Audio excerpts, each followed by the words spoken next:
আজকে বাংলাদেশে 54 বছর পরে যে সুযোগ এসেছে, এই 54 বছরের সুযোগে আমাদের নদীর ন্যায্য হিস্সা আমাদের কাজে লাগাতে হবে। তিস্তা মহাপরিকল্পনা নিঃসন্দেহে আমাদের দরকার আছে, বাট তার আগে আমাদের যেন এই তিস্তা বাস্তবায়ন করার মাধ্যমে যেন এদেশের মানুষের, এদেশের জনগণের, উত্তরাঞ্চলের মানুষের, তিস্তা পাড়ের মানুষের যেন কোনো ক্ষতি না হয়, সেটা নিঃসন্দেহে আমাদের দেখতে হবে। প্রয়োজনে আমরা আন্তর্জাতিক লোক ভাড়া করে এনে এই পরিকল্পনা বাস্তবায়ন করতে হবে, যেন রাষ্ট্রের কোনো ক্ষতি সাধন না হয়।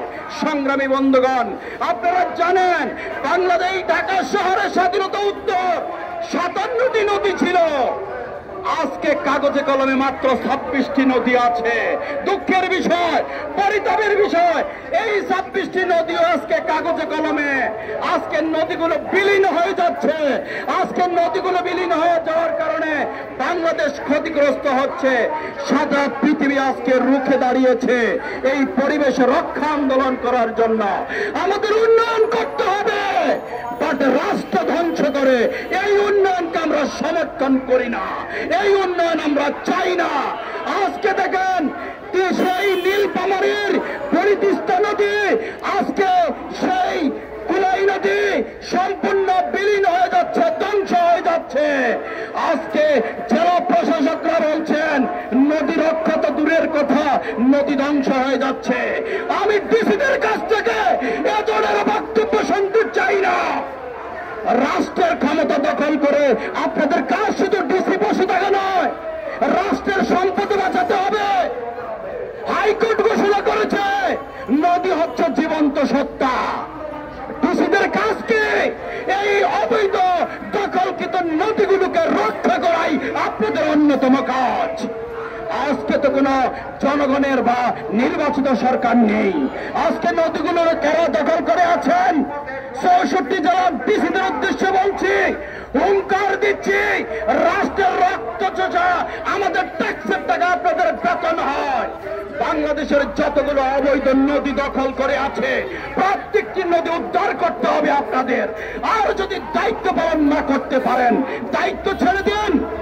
অনেক যোগ্যতা সম্পন্ন লোক আছে, আসিফ চৌধুরীর মতো লোক আছে, এইরকম বিদেশের মাটিতে বাংলাদেশের স্বাক্ষর রাখছে লক্ষ লক্ষ মানুষ আছে। আমাদের বাংলাদেশ গবেষণা মহাকাশ কেন্দ্রে আমরা একজন কৃষিবিদকে বসিয়েছি।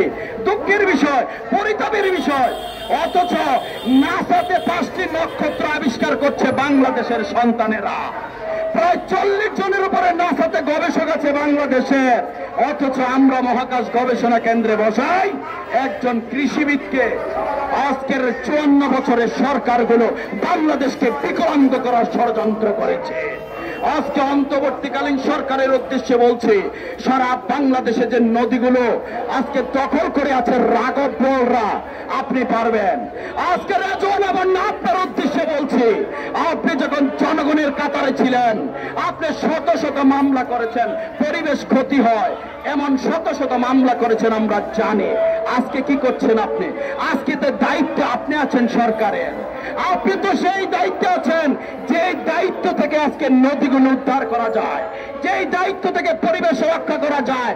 পৃথিবীর বুকে ঢাকা শহর সবচেয়ে দূষিত শহর, এই কথা শুনতে চাই না রেজওয়ানা আপনার।